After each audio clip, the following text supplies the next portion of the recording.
మనము ధ్యానించుకుంటున్న అంశం పేరేమిటంటే జ్ఞానులు ఎవరు. ఈ డిసెంబర్ మాసము క్రిస్మస్ నెల ప్రతి ఒక్కరు కూడా యేసుక్రీస్తు ప్రభు యొక్క పుట్టుకను గురించి మరి స్వార్థ ఆయా ప్రాంతాల్లో ప్రకటిస్తూ ఉంటారు.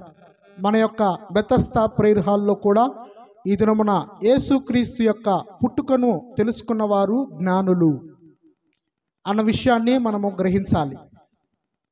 ఈరోజు మనము ధ్యానించుకుంటున్నటువంటి అంశం పేరేమిటంటే జ్ఞానులు ఎవరు. 3 విషయాలు ఇందులో మనం నేర్చుకుందాం. మొట్టమొదటి విషయం, ఆయన నక్షత్రమును చూసిన వారు జ్ఞానులు. రెండవ విషయం, ఆయన లేఖనములను విన్నవారు జ్ఞానులు. మూడవ విషయం, ఆయన రక్షకుడని ఆరాధించిన వారు జ్ఞానులు. 3 విషయాలు మనము నేర్చుకుంటున్నాం ఈ దినమున. మొట్టమొదటి విషయాన్ని నేర్చుకుందాం. మొట్టమొదటి విషయం ఏమిటండి? ఆయన నక్షత్రమును చూసిన వారు. నక్షత్రం ఎక్కడుంటుంది? ఆకాశంలో. ఆకాశంలో ఏమేమి ఉంటాయి? నక్షత్రం ఒక్కటేనా, ఇంకా ఉంటాయా?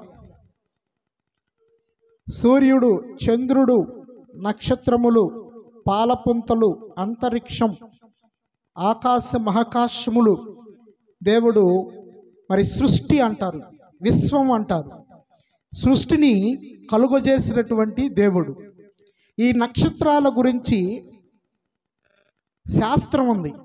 దానిని ఖగోళ శాస్త్రం అంటారు. ఏ శాస్త్రం? ఖగోళ శాస్త్రం. ఈ తూర్పు దేశపు జ్ఞానులు ఖగోళ శాస్త్రాన్ని తెలిసిన వారు. వారు ఆ యొక్క నక్షత్రమును చూసి ఈ నక్షత్రం ఎక్కడికి వెళ్తుందో అని తూర్పు దేశపు జ్ఞానులు నక్షత్రం చూసి దాని వెంబడి నడిచారు. ఆ నక్షత్రం వెంబడి నడుచుకుంటూ వచ్చారు. వచ్చి ఎక్కడ కలుసుకున్నారంటే మత్తయి సువార్త 2వ అధ్యాయం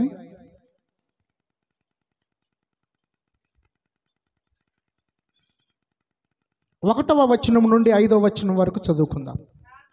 రాజైన హేరోదు దినముల యందు యూదయ దేశపు బెత్లెహేములో యేసు పుట్టిన పిమ్మట ఇదిగో తూర్పు దేశపు జ్ఞానులు యెరూషలేమునకు వచ్చి, యూదుల రాజుగా పుట్టినవాడెక్కడనున్నాడు? తూర్పు దిక్కున మేము ఆయన నక్షత్రం చూచి ఆయనను పూజింపవచ్చుతమని చెప్పిరి. హేరోదు రాజు ఈ సంగతి విన్నప్పుడు అతడును అతనితో కూడా యెరూషలేము వారందరూ కలవరపడిరి. కాబట్టి రాజు ప్రధాన యాజకులను, ప్రజల్లో నుండి శాస్త్రులను అందరినీ సమకూర్చి క్రీస్తు ఎక్కడ పుట్టునని వారిని అడిగెను. అందుకు వారు యూదయ బెత్లెహేములోనే, ఏలయనగా యూదయ దేశపు బెత్లెహేమా, నీవు యూదా ప్రధానులలో ఎంత మాత్రమునో అల్పమైన దానవు కావు. ఇశ్రాయేలు నా ప్రజలను పరిపాలించు అధిపతి నీలో నుండి వచ్చును అని ప్రవక్త ద్వారా వ్రాయబడి ఉన్నదనిరి. ఈ యొక్క తూర్పు దేశపు జ్ఞానులు యెరూషలేముకు వచ్చారు. యెరూషలేములో హేరోదు రాజు పరిపాలిస్తున్నాడు. డైరెక్ట్గా రాజు దగ్గరికే వచ్చి, యూదులు రాజుగా పుట్టినవాడెక్కడ? తూర్పు దిక్కున మేము ఆయన నక్షత్రమును చూసి వచ్చి తిమి, ఆయన పూజింపవచ్చి తిమి అని చెప్పారు. ఈయనకి కలవరం మొదలైంది. ఎందుకంటే యూదులకు రాజు ఈయన హేరోదు రాజు. నేను కాకుండా వేరొక రాజా అని చెప్పి ప్రధానులను, శాస్త్రులను, యాజకులను అందరిని సమకూర్చి క్రీస్తు ఎక్కడ పుట్టినని అడిగాడు. అప్పుడు వారు మీకా గ్రంథం 5వ అధ్యాయం 2వ వచనంలో చెప్పబడిన ప్రకారం, బెత్లెహేమా ఎఫ్రతా,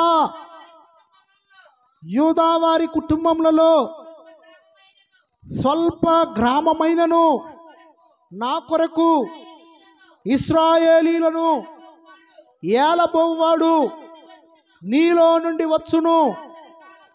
పురాతన కాలం మొదలుకొని శాశ్వత కాలము ఆయన ప్రత్యక్షమగుచుండెను.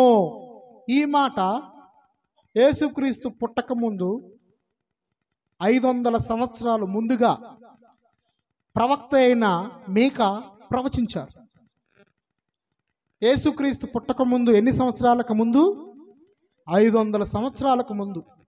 ఒక వ్యక్తి పుట్టక ముందే అన్ని సంవత్సరాలు ముందుగా ప్రవచించాడు మీకా ప్రవక్త.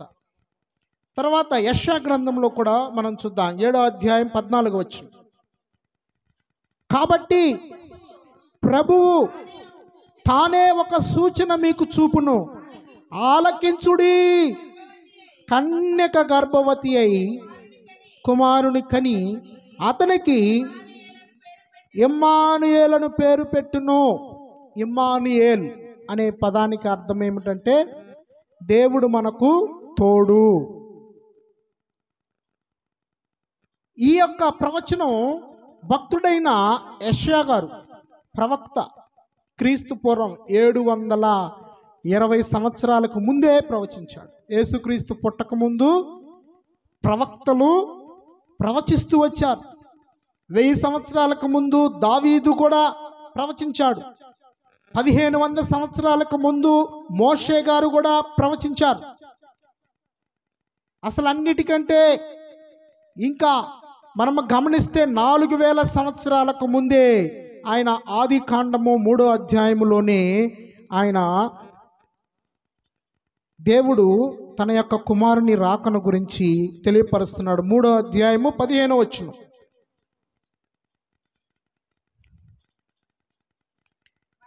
మరియు నీకును స్త్రీకిని నీ సంతానమునకును ఆమె సంతానమునకును వైరము కలుగజేసేదను, అది నిన్ను తల మీద కొట్టును, నీవు దానిని మడిమ మీద కొట్టుదువని చెప్పెను. ఇక్కడ స్త్రీ సంతానము అంటూ ఉన్నాడు. యేసుక్రీస్తు ప్రభు వారికి తల్లి మరియమ్మ, తండ్రి లేడు, ఆయన స్త్రీ సంతానం. యేసుక్రీస్తు ప్రభువారు స్త్రీ సంతానం. ఆయన పుట్టక ముందే 4000 సంవత్సరాలకు ముందుగా ప్రవచించబడినటువంటి మాట. యేసుక్రీస్తు ప్రభువారి గురించి సుమారు బైబిల్ గ్రంథంలో 300 ప్రవచనాలు ఉన్నాయి. ఆయన పుట్టబోచున్నాడు. ఎక్కడ పుడుతున్నాడు అంటే బెత్లెహేములో పుట్టబోచున్నాడు. బెత్లెహేము అంటే రొట్టెల ఇల్లు. బెత్లెహేము అంటే ఎన్నిక లేని గ్రామం. బెత్లెహేము ఎన్నిక లేనటువంటిది. కానీ చూసారా దేవుడు ఎక్కడ ఎన్నుకున్నాడు? దేవుడు ఎన్నిక లేని వారినే ఎన్నుకుంటాడు. దేవుడు జ్ఞానము లేని వారినే కావాలనుకుంటాడు. ఆయనకి జ్ఞానము గలవారు అవసరం లేదు. ఆయనకి ఎన్నిక గలవారు అవసరం లేదు. ఆయన తలుచుకుంటే ఎన్నిక లేని వారిని కూడా ఎన్నిక కలిగిన వారిగా చేయగలడు. ఆయన తలుచుకుంటే జ్ఞానము లేని వారిని కూడా జ్ఞానము గలవారిగా చేయగలడు. అంత శక్తిమంతుడు యేసుక్రీస్తు ప్రభువారు. మనము గమనిస్తే బెత్లెహేము యెరూషలేమునకు 9 కిలోమీటర్ల దూరంలో దక్షిణమున ఉంటూ ఉంది.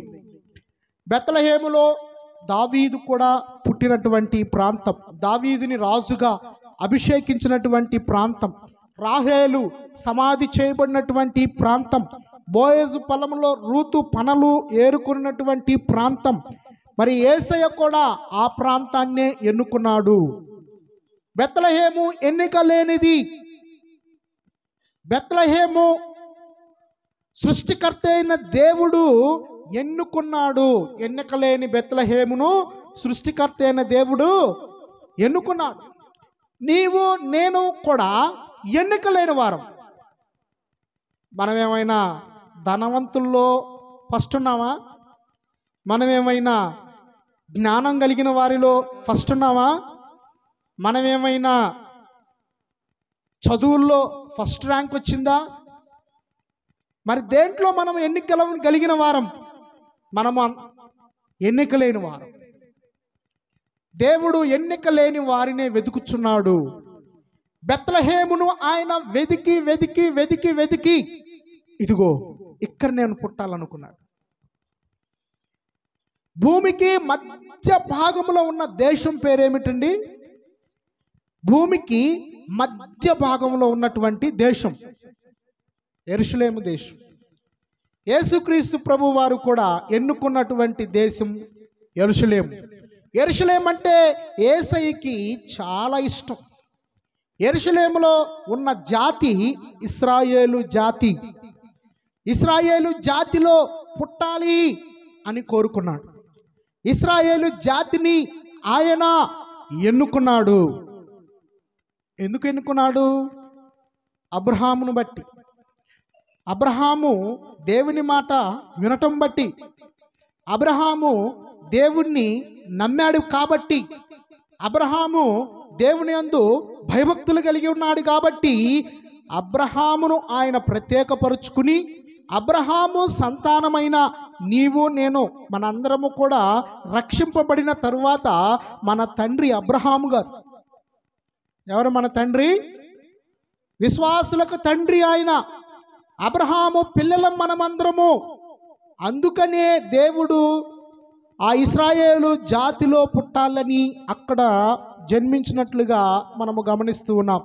ఈ మత్తయి సువార్త 1వ అధ్యాయము మనము గమనించినట్లయితే 42 తరాల వరకు అక్కడ వ్రాయబడి ఉంటూ ఉంది. అయితే మనకి ఈరోజు జ్ఞానులు ఎవరు అన్న అంశం మీద మనము ధ్యానిస్తున్నాము కాబట్టి మొట్టమొదటిగా దేవుణ్ణి తెలుసుకున్న వాళ్ళు జ్ఞానులు. ఎవరిని తెలుసుకుంటే జ్ఞానులండి? చాలామంది దేవుడిచ్చే గాలిని పీలుస్తారు, దేవుడిచ్చే మంచినీళ్ళు త్రాగుతారు, దేవుడిచ్చే ఆహారం తింటారు, దేవుడిచ్చే బిడ్డలు, దేవుడిచ్చే భార్యను వాళ్ళందరూ కూడా కలిగి ఉంటారు. మరి దేవుడిచ్చే డబ్బుని కలిగి ఉంటారు. డబ్బు కూడా దేవుడు ఇవ్వాల్సిందే. నీ కష్టం వల్ల ఆ డబ్బు నీకు రాదు. నీకు ఆరోగ్యం దేవుడిస్తే నువ్వు పనికి వెళ్తే అప్పుడు నీకు జీతం వస్తుంది. కానీ నీకు ఆరోగ్యం లేకుండా నువ్వు పనికి వెళ్ళగలుగుతావా? వెళ్ళలేవు. నీకు ఆరోగ్యం లేకుండా నువ్వు కష్టపడగలవా? ఆరోగ్యం దేవుడు ఇవ్వాల్సిందే. దేవుణ్ణి ఎరిగిన వారు జ్ఞానులు.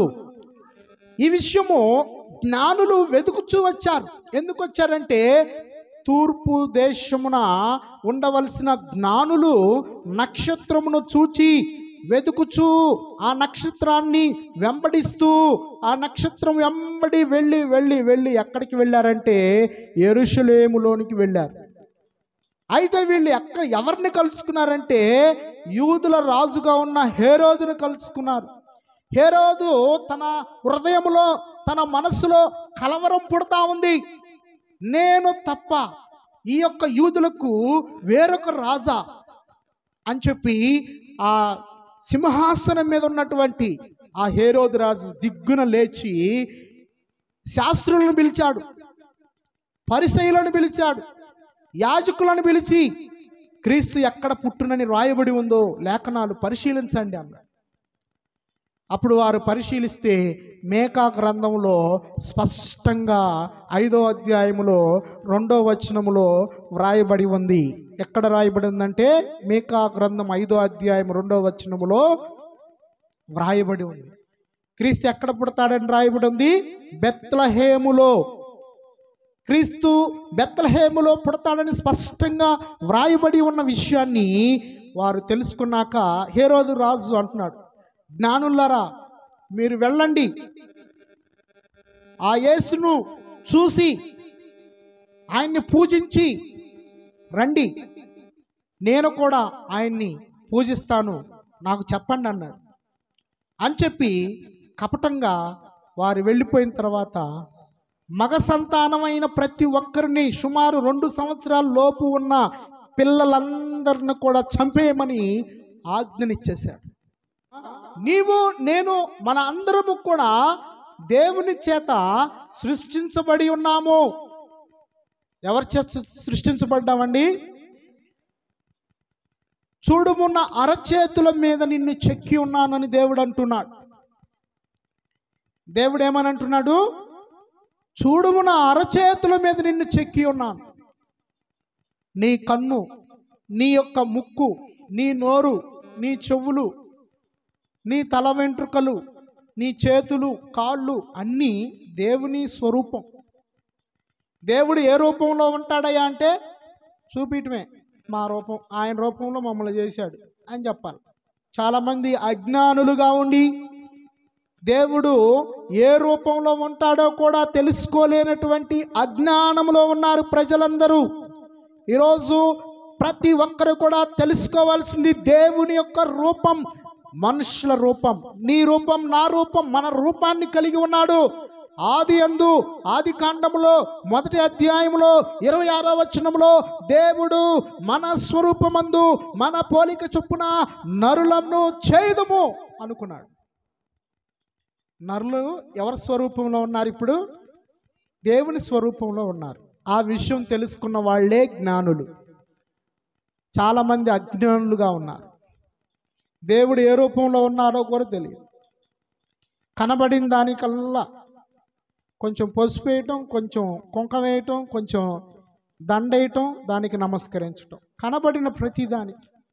సొరకాయ ఒక ఆకారం వచ్చిందంటే ఆ సొరకాయకి కూడా పూజ చేస్తారు. బెండకాయ ఒక ఆకారం వస్తే బెండకాయకి పూజ చేస్తారు. ఇంకా ఇట్లా చూస్తూ ఉంటే చెట్లకి పూజలు చేస్తారు. ఇవన్నీ దేవుడు సృష్టించినవి. దేవుడు ఆదియందు భూమిని, ఆకాశమును, సూర్య చంద్ర నక్షత్రములను, అంతరిక్షమును, పాలపుంతలను, ఆయన సముద్రములో ఉన్న చేపలను, జలచరములను, ఆయన భూమి మీద ఉన్న వృక్షములను, జంతువులను, ఆయన మనుషులను కలుగజేశాడన్న విషయాన్ని ఎవ్వరు కూడా గ్రహించట్లేదు. జంతువులకు పూజ చేస్తున్నారు. దూడ కనిపిస్తే దూడకి దండం పెడుతున్నారు, ఆవు కనిపిస్తే ఆవుకు దండం పెడుతున్నారు, ఎద్దు కనిపిస్తే ఎద్దుకు దండం పెడుతున్నారు, గొర్రె కనిపిస్తే గొర్రెకి దండం పెడుతున్నారు. దేవుడు ఎవరో కూడా తెలియనటువంటి అజ్ఞానులు చాలామంది లోకములో ఉన్నారు. ఈరోజు దేవుడు స్పష్టంగా సూటిగా నీతోనే మాట్లాడుచున్నాడు. దేవుడు మానవుని యొక్క స్వరూపం, మానవుడే దేవుడు తన పోలికలో మానవుణ్ణి కలుగు చేశాడన్న విషయాన్ని తెలుసుకోవాలి. కనుక ప్రతి ఒక్కరు కూడా మానవుడి యొక్క నాసిక రంధ్రములో దేవుని యొక్క జీవాత్మ ఉన్నది. నీ యొక్క నాసిక రంధ్రములో ఏముంది? దేవుడు ఊదినటువంటి ఆ జీవాత్మ ఉంది. మనము నాసిక రంధ్రంలో 1 గంట ఆపేద్దామా? ముక్కును 1 గంట బిగబట్టండి, అప్పుడు తెలుస్తాడు దేవుడు ఎవరో. బిగబడితే 1 గంట అవసరం లేదనుకుంటా, 5 నిమిషాలు ముక్కు బిగబడితే. కొంతమంది స్విమ్మింగ్ చేస్తారు, ఆ చెరువుల్లోకో, బావుల్లోకో, నదుల్లోకో, సముద్రాల్లోకో లోపలికి వెళ్ళి ఒక 15 నిమిషాల దాకా ఉంటారు. అప్పుడు దాకా బిగబడతారు.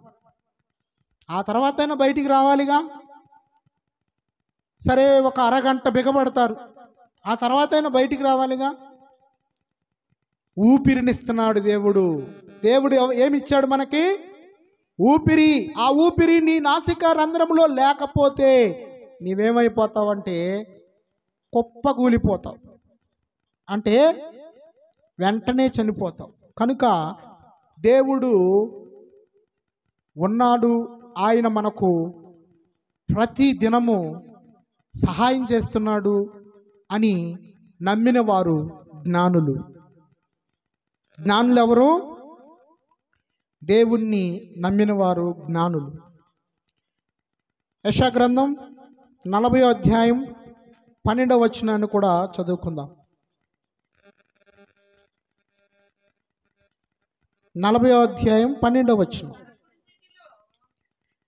తన పుడిసిట్లో జలములు కొలిచిన వాడెవడు? జానతో ఆకాశముల కొల చూచిన వాడెవడు? భూమిలోని మన్ను కొలపాత్రలో ఉంచిన వాడెవడు? త్రాసుతో పర్వతములను తూచిన వాడెవడు? తూనిక చేత కొండలను తూచిన వాడెవడు? దేవుడు ఎంత బలవంతుడో ఇక్కడ స్పష్టంగా వ్రాయబడి ఉందండి. ఆయన తన పిడికిళ్లలో నీళ్లను ఆయన కొలుస్తున్నాడు. భూమి మీద ఎన్ని నీళ్ళు ఉంటాయో తెలుసా? సముద్రం 75% ఉంటే భూమి 25% ఉంది. అయితే ఆ 75% సముద్రం నీళ్లను దేవుడు పిడికిల్లో కొలుస్తున్నాడు. అంటే ఆయన ఇంకెంత ఉంటాడో చూడండి. ఆకాశము ఆయన సింహాసనము, భూమి ఆయన పాదపీఠం.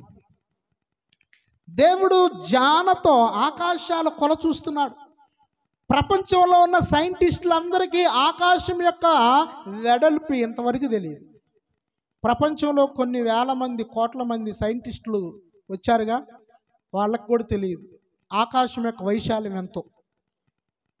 జానతో ఆకాశముల కొల చూచాను అంటున్నాడు దేవుడు. భూమిలోని మన్ను కొలపాత్రలో ఉంచినవాడు. త్రాసులో వేసుకుని మనము కూరగాయలు కొట్టుకెళ్ళినప్పుడు చూస్తాం. ఒక కేజీ టమాటా ఇవ్వమంటే కొలతలు వేస్తారు. ఓ పక్క కేజీ రాయి పెడితే ఇంకో పక్క కేజీ టమాటాలు వేస్తారు. అలాగే భూమి ఆయన కొలపాత్రలో వేసి తూస్తున్నాడు. ఆయన త్రాసులో పర్వతములను తూస్తున్నాడు. ఆయన కొండలను తూస్తున్నాడు. అంత గొప్ప దేవుడు. ఆయన తలుచుకుంటే నీవు నేను ఏ పాటి వారం, ఎంతటి వారం? అంత శక్తిమంతుడైన దేవుడు. ఆయన ఆకాశ మహాకాశములే పట్టజాలనంత గొప్ప దేవుడు. చివరికి ఏమయ్యాడంటే బఠానీ గింజ అంతా పిండంగా మారాడు. ఎంత? బఠానీ గింజ అంత పిండంగా మారాడు. తల్లి గర్భంలోకి వచ్చాడు. కన్యమరే గర్భంలోనికి వచ్చాడు. ఆయన అంతగా తగ్గించుకున్నాడు. సముద్రాన్ని పిడికిల్లో ఇలాగా ఆయన కొలవగలిగిన దేవుడు. ఆకాశాన్ని జానతో కొలవగలిగిన దేవుడు. కొండలను పర్వతాలని ఆ త్రాసులో తుయ్యగలిగిన దేవుడు. బఠానీ గింజంతా పిండంగా మారిపోయాడంటే ఎవరి కొరకు? నీ కొరకు, నా కొరకు, మనందరి కొరకు. మనల్ని పాపముల నుండి, శాపముల నుండి, అపవిత్రత నుండి, ఎన్నిక లేని తనము నుండి మనల్ని ఆయన దీవించి ఆశీర్వదించి నిత్య జీవం ఇవ్వటానికి, నిత్య సంతోషం ఇవ్వడానికి, నిత్య సమాధానం ఇవ్వటానికి ఆయన ఈ లోకానికి నరుడుగా వచ్చాడు. జ్ఞానులు ఆయన యొక్క పుట్టుక ఎక్కడ ఉందో అని తెలుసుకోవటానికి వెతుకుచూ వచ్చారు. హేరోదు రాజుని కలుసుకుంటే హేరోదు రాజు, మీరు వెళ్ళి ఆయన్ని స్తుతించి పూజించి రండి, వచ్చి నాకు చెప్పండి అని చెప్తే అలాగే అని చెప్పి జ్ఞానులు వెళ్ళిపోయారు అక్కడి నుండి. అపోస్తల కార్యములు 17వ అధ్యాయం 24, 25వ వచనం చదువుకుందాం. జగత్తును అందలి సమస్తమును నిర్మించిన దేవుడు తానే ఆకాశమునకును భూమికిని ప్రభు అయి ఉన్నందున హస్తకృతములైన ఆలయములలో నివసింపడు. ఆయన అందరికీ జీవమును, ఊపిరిని, దేన్ని? ఊపిరిని. ఆయన అందరికీ జీవమును, ఊపిరిని, సమస్తమును, సమస్తం అంటే నీకు కలిగినటువంటి సమస్తం, నువ్వు ఈరోజు వేసుకున్న బట్టలు, నువ్వు ఈరోజు చేస్తున్నటువంటి ఉద్యోగం, నీవు వెళుచున్నటువంటి మార్గం, నీవు కలిగినటువంటి బిడ్డలు, భర్త, భార్య, నీకున్న సమస్తము ఆయన దయచేయువాడు గనుక తనకు ఏదైనా కొదువై ఉన్నట్టు మనుషుల చేతులతో సేవింపబడువాడు కాడు. ఒక చిన్న మందిరం ఒకటి కట్టి ఆ మందిరంలో దేవుడు వచ్చి ఉండమంటే ఉంటాడా? ఆయన ఎంత గొప్ప దేవుడు! ఆయన ఆకాశాన్ని భూమిని కలుగజేసినటువంటి దేవుడు ఒక చిన్న చేత్తో కట్టిన ఆలయంలో ఉంటాడా? ఉండడు. అందుకని అంటూ ఉన్నాడు, క్రీస్తే సర్వము, ఆయన అందరిలో ఉన్నాడు. సమస్త శరీర ఆత్మలకు దేవుడు, సమస్త హృదయాలను ఎరిగిన దేవుడు. అందరి హృదయాలు ఆయనకు తెలుసు. ఏ మనిషి ఎట్లాంటోడు, గడుసోడా మెతకోడా, తెల్లోడా నల్లోడా, తర్వాత మంచోడా చెడ్డోడా, ఉద్యోగస్తుడా పనోడా, అందరి హృదయాలు. పైకి మాత్రమే భక్తిగా ఉంటున్నాడా, లోపల భక్తి లేదా? అన్నీ తెలుసు దేవునికి. ఆయనకి తెలియనిది మరుగైనది ఈ సృష్టిలో ఏది కూడా లేదు. ఆయన అంతటా ఉన్నాడు, అందరిలో ఉన్నాడు, అన్నీ కూడా ఆయన ఎరిగి ఉన్నటువంటి దేవుడు. అలాంటి దేవుణ్ణి మనము కలిగి ఉన్నాం. యెహోవా తమకు దేవుడుగా గల జనులు ధన్యులు. మనము ధన్యులం, ఎందుకంటే ఆయన్ని మనము దేవుడిగా కలిగి ఉన్నాము కనుక ధన్యులం. ఇర్మియా 10వ అధ్యాయంలోనికి వెళ్దాం. ఇర్మియా 10వ అధ్యాయం 12, 13 వచనాలు చదువుకుందాం. ఆయన తన బలము చేత భూమిని సృష్టించెను, తన జ్ఞానము చేత ప్రపంచమును స్థాపించెను, తన ప్రజ్ఞ చేత ఆకాశమును విశాలపరచెను. ఆయన ఆజ్ఞనీయగా జలరాశులు ఆకాశ మండలంలో పుట్టును. భూమి అంత భాగములలో నుండి ఆయన ఆవిరి ఎక్కజేయును. వర్షము కలుగునట్లుగా ఆయన మెరుపులు పుట్టించును. తన ధనాగారములో నుండి గాలిని రావించును. తెలివిలేని ప్రతి మనుషుడు పశుప్రాయుడు, పోతపోయి ప్రతివాడును తాను చేసిన విగ్రహమును బట్టి అవమానమునందుచున్నాడు. అతడు పోత పోసినది మాయారూపము, అందులో ప్రాణమేమీ లేదు. మెరుపులు ఎవరు పుట్టిస్తున్నారంట? దేవుడు. ఆకాశంలో మెరుపులు ఎప్పుడు చూడలేదా? మెరుపులు ఈ చివర వస్తే ఆకాశమునకు ఆ చివర వరకు మెరుస్తూ ఉంటాయి. ఒక్కోసారి ఆ మెరుపులు చూసినప్పుడు భయం వేస్తుంది. ఒక్కోసారి శబ్దాలతో కూడిన ఉరుములు, మెరుపులు వస్తాయి. ఇవన్నీ దేవుడు కలుగు చేస్తున్నాడు. ఆకాశం నుండి వర్షాన్ని ఎవరు కురిపిస్తున్నారు? దేవుడు కురిపిస్తున్నాడు. శ్రద్ధగా దేవుని వాక్యం విన. తెలివిలేని ప్రతి మనుష్యుడు ఆ దేవుణ్ణి తెలుసుకోకుండా తన చేత్తో తాను ఒక విగ్రహమును చేసుకుని ఆ విగ్రహములో దేవుడున్నాడని నమ్మి ఆ విగ్రహమును పూజిస్తూ ఉంటారు. వీళ్ళంతా పశుప్రాయులని దేవుని వాక్యం సెలవిస్తూ ఉంది. అది మాయారూపము, దానిలో ప్రాణమేమీ లేదు అని దేవుని వాక్యం సెలవిస్తూ ఉంది. కనుక ప్రతి ఒక్కరము కూడా జ్ఞానుల వలె ఉండాలి. జ్ఞానులు ఆకాశములో ఉన్న నక్షత్రాన్ని చూసి దాన్ని వెంబడిస్తూ వచ్చి వచ్చి వచ్చి యెరూషలేముకు చేరారు. యెరూషలేములో హేరోదు రాజును అడిగినప్పుడు, హేరోదు రాజు ఆ లేఖనాలను పరిశీలించినప్పుడు బెత్లెహేములో అని వ్రాయబడి ఉంది. వాళ్ళు అక్కడ నుండి బయలుదేరారు బెత్లెహేముకు వెళ్ళుచున్నారు. యోహాను సువార్త 3వ అధ్యాయం 16వ వచనమును ఒకసారి చదువుదాం. దేవుడు లోకమును ఎంతో ప్రేమించెను కాగా ఆయన తన అద్వితీయ కుమారునిగా, తన కుమారుణ్ణి ఏమంటున్నాడు దేవుడు? అద్వితీయ కుమారుడు. ఆ అద్వితీయ కుమారుని యందు విశ్వాసముంచువాడు నశింపక నిత్య జీవం పొందినట్లు ఆయన వానిని అనుగ్రహించెను. యేసును అంటే దేవుని కుమారుడిని ఎవరైతే విశ్వసిస్తారో, ఎవరైతే నమ్ముతారో, ఆయన పరలోకాన్ని విడిచిపెట్టి ఈ భూలోకమునకు నరుడుగా వచ్చి ఉన్నాడు. కన్యమరియ గర్భమందు జన్మించాడు. పశువుల తొట్టిలో పరుండబెట్టబడి ఉన్నాడు. ఆయన జన్మ దీనాతి దీనము. ఆయన పుట్టడానికి స్థలము లేదు.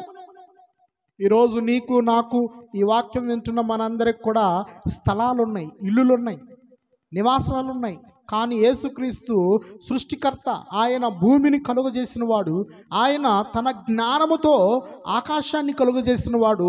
ఆయన పుట్టటానికి భూమి మీద స్థలము లేదు. ఆ రోజు బెత్లెహేములో అందరి ఇళ్లలో మరి ప్రజాసంఖ్య రాయిస్తూ మరి ఆయా ప్రాంతాల్లో వెళ్ళిపోయినటువంటి యూదులందరూ మరలా ఆ గ్రామానికి చేరుకొని ఆ ఇళ్లల్లోకి ఎక్కడా కూడా స్థలం లేదు. యేసయ్య నిండు చోళాలుగా ఉంది మరియ.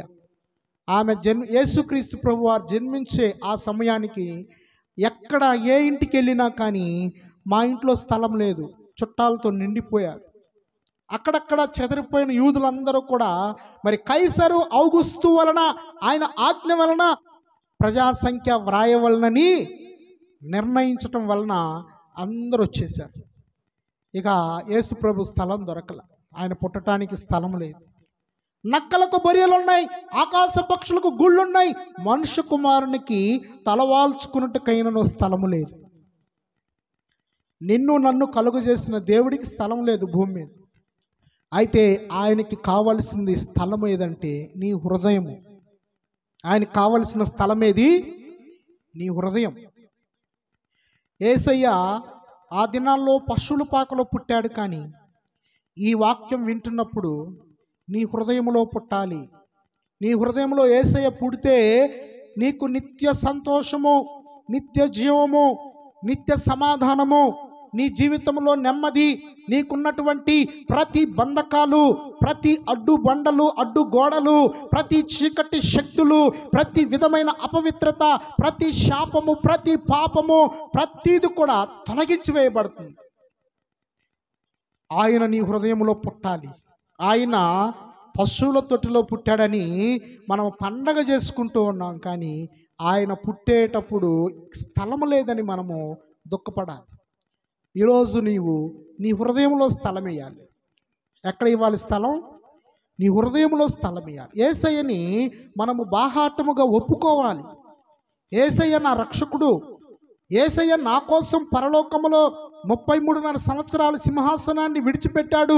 అక్కడ నిత్యము దేవదూతల ద్వారా యెహోవా పరిశుద్ధుడు, యెహోవా పరిశుద్ధుడు, యెహోవా పరిశుద్ధుడు అని నిత్యము స్తుతించబడుచున్నటువంటి ఆ మహా గొప్ప దేవుడు నా కోసము నరుడుగా ఈ భూమి మీదకి వచ్చి ఉన్నాడు అని సంతోషంగా ప్రభువుని మన హృదయంలోనికి స్వీకరించాలి, అంగీకరించాలి. స్థలం ఇవ్వాలి. ఏమివ్వాలి యేసయ్యకి మనం? స్థలం. ఎక్కడ? నీ హృదయంలో. యేసయ్య నీ హృదయంలోనికి రావాలంటే నీ హృదయంలో ఉన్న పాపపు ఆలోచనలన్నీ పోవాలి. ప్రాచీన స్వభావం అంతా కూడా పోవాలి. మురికంతా కూడా కడగబడాలి.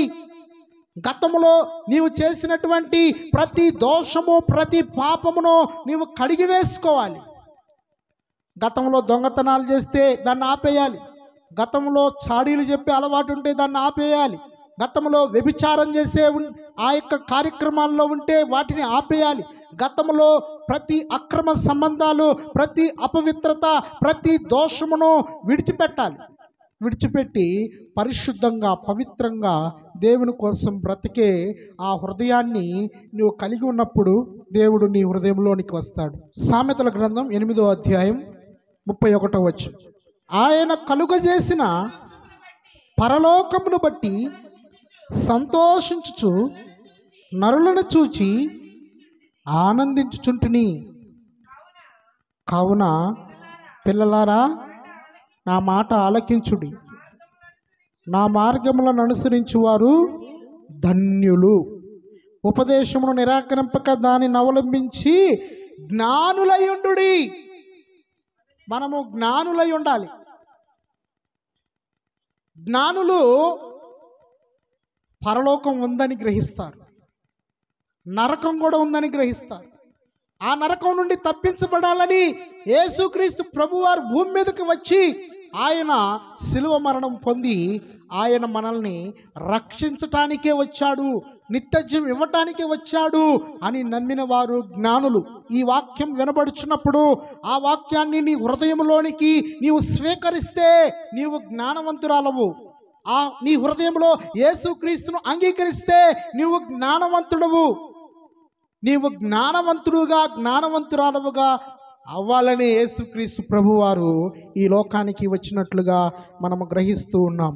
నరక శిక్ష అది భయంకరమైనది. ఆ శిక్ష దేవదూతల కోసము దేవుడు ఏర్పాటు చేస్తే మానవులు దేవునికి విరోధంగా నడుస్తూ దేవుని చెప్పిన ఆజ్ఞలను పాటించకుండా, దేవుడు చెప్పినటువంటి మార్గంలో నడవకుండా వారి ఇష్టానుసారముగా ఈ భూమి మీద వాళ్ళు నా ప్రాణమా తినుము తాగుము సుఖించుము అన్నట్లుగా వారు దేవుణ్ణి లెక్క చేయకుండా తిరిగితే వారికి కూడా నరక శిక్ష వస్తుంది. కనుక మనం మన ఇష్టానుసారంగా కాదు, దేవుని చిత్తానుసారంగా బ్రతకాలి, దేవుని యొక్క మార్గంలో నడవాలి, ఆయన చెప్పిన మాటలకు విధేయులవ్వాలి, మన తల్లిదండ్రులకు మనము విధేయులము అవ్వాలి. ప్రతి ఆదివారమున క్రమము తప్పకుండా మందిరానికి రావాలి. మనము దొంగతనాలకు అబద్ధాలకు మనము వ్యసనాలకు దూరంగా ఉండాలి. వ్యసనాలంటే అలవాటు, కొంతమందికి సిగరెట్ అలవాటు, కొంతమందికి మందు త్రాగటం అలవాటు, కొంతమందికి డ్రగ్స్ అలవాటు, కొంతమంది గంజాయి, కొంతమందికి గుట్కా, కొంతమందికి రకరకాల అలవాట్లు ఉన్నాయి. అలవాట్లన్నిటినీ మానుకోవాలి. నీ క్షేమం కోసమే, నీ ఆరోగ్యం కోసమే దేవుడు చెబుతుంది. దేవుడు నిన్ను ఇంకా కొన్ని సంవత్సరాలు బ్రతికించి నీ ద్వారా తన నామానికి మహిమ తెచ్చుకోవాలని నువ్వు ప్రార్థన చేస్తే నీ ప్రార్థన బట్టి నీ కుటుంబం ఆశీర్వదించబడిద్దని, నువ్వు ప్రార్థన చేస్తే ఇంకా నశించున్న ఆత్మలు కొన్ని రక్షించబడాలని నీ ప్రార్థన కోసమే దేవుడు ఇంకా నిన్ను బ్రతికే ఉంచాడు.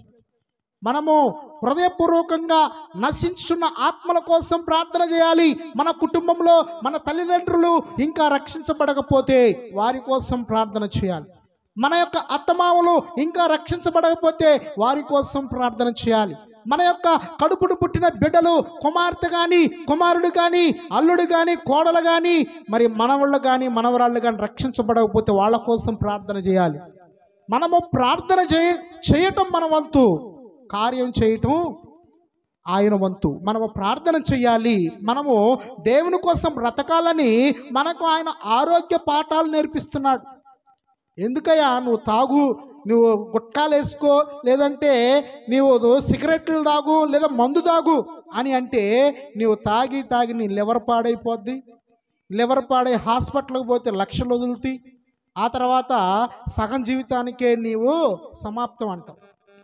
కనుక చెడు అలవాట్లు, వ్యసనాలు అన్నీ కూడా మానుకొని దేవుని కోసం బ్రతకాలి. నిన్ను నన్ను మనందరినీ దేవుడు ప్రేమించాడు కనుకనే ఆయన మనము పాపములోనే చనిపోతే నరకానికి వెళతామని మన పాపములను విడిపించుట కోసము ఆయన కలువరిగిరిలో సిలువలో ప్రాణం పెట్టి ఆయన నిన్ను నన్ను రక్షించటానికి ఈ భూమి మీదకి ఒక పసిబాలుడుగా వచ్చాడు. పసిబాలుడుగా పొత్తిగొడ్డలతో చుట్టబడ్డాడు. అంటే ఆయనకి స్థలము లేకుండా పొత్తిగుడ్డలతో చుట్టబడి ఎంత దీనాతి దీనంగా ఆయన ఉన్నాడు. అక్కడికి గొల్లలు వచ్చి, అక్కడికి జ్ఞానులు వచ్చారు, అక్కడికి అందరూ కూడా సంతోషిస్తున్నారు. ఆకాశంలో సైన్య సమూహము దేవుని దూతలు గాన ప్రతిగానములు చేస్తా ఉన్నాయి. ఏమని చేస్తా ఉన్నట్టు సర్వోన్నతమైన స్థలములలో దేవునికి మహిమయు, ఆయనకి ఇష్టలైన మనుషులకు భూమి మీద సమాధానమును కలుగునుగాక అని స్తుతిస్తూ ఉన్నారు దేవదూతలు. కానీ మానవులమైన మనము యేసయ్య పుట్టాడు, యేసయ్య పుట్టాడు అని, యేసయ్య పుట్టాడు పుట్టాడు పుట్టాడు అని అంటానే ఉంటాం. కానీ మన హృదయంలోనికి యేసయ్యను అంగీకరించం. నీవు తినటం వరకు భోజనాలు వండుకోవటం, మాంసం వండుకోవటం, తినటం, ఇంటికి బాగా చక్కగా సున్నాలు కొట్టించి రంగులు వేసుకోవటం, స్నేహితులు బంధువులను పిలుచుకోవటం, ఈ పై పై అలంకరణలు చేస్తావు, కానీ ఇంటి మీద స్టారు పెడతావు, కానీ హృదయంలో యేసయ్య లేడు. యేసయ్య లేకుండా క్రిస్మస్ అసలు చేయకపోయినా పర్వాలేదు. యేసయ్య నీ హృదయంలో ఉంటే క్రిస్మస్ చేయాలి. అసలు క్రిస్మస్ అంటే అసలు అర్థం ఏమిటంటే క్రైస్ట్ ప్లస్ మాస్. క్రిస్టోస్ అనే ఒక గ్రీకు పదం, మాస్ అనే ఒక లాటిన్ పదం, ఈ రెండు పదాల కలయికే క్రిస్మస్. క్రిస్మస్ అంటే క్రీస్తు ఆరాధన, క్రీస్తు ఆరాధన, క్రీస్తును ఆరాధించే సమూహం. క్రిస్మస్ అంటే యేసయ్య అదే రోజు పుట్టాడు అని కాదు. యేసయ్య నీ హృదయంలో ఎప్పుడు పుడితే అప్పుడే క్రిస్మస్. క్రిస్మస్ క్రీస్తుని కలిగిన వారికి ప్రతిరోజు క్రిస్మస్సే. ఒక దైవజనుడు అంటూ ఉంటాడు, నీతిమంతునికి నిత్యం విందు అని. అంటే క్రీస్తుని కలిగి ఉంటే మనకి నిత్యము సంతోషము, నిత్యము విందు. ఎక్కడికి ప్రార్థనకి వెళ్ళినా పలావు, చికెన్, ఇంకా మంచి మంచి రుచికరమైన ఆహారాలు. కొంతమంది ఎక్కడికైనా వెళ్ళు, ఎన్నో చోట్ల ఆహ్వానాలు, ఎన్నో చోట్ల మనకి అవకాశాలు. క్రీస్తుని కలిగి ఉంటే ప్రతిరోజు క్రిస్మసే. క్రీస్తు లేకుండా క్రిస్మస్సా? ఎన్నటికీ అలా చేయకూడదు. క్రీస్తుని కలిగి మనము క్రిస్మస్ పండుగ జరుపుకోవాలి. ఇంకా మనము 2 విషయాలు ఉన్నాయి. ఇంకా ఒక్క విషయం మాత్రమే ధ్యానించుకున్నాం. మరలా 2వ విషయము ఆదివారం సాయంత్రం ధ్యానించుకుందాం. మొదటి విషయము, ఆయన సృష్టిని చూసిన వారు జ్ఞానులు అనే విషయాన్ని మనం ఈరోజు నేర్చుకున్నాం. 2వ విషయం ఏమిటంటే ఆయన లేఖనములను విన్నవారు జ్ఞానులు. అది ఆదివారం సాయంత్రం నేర్చుకుంటాం.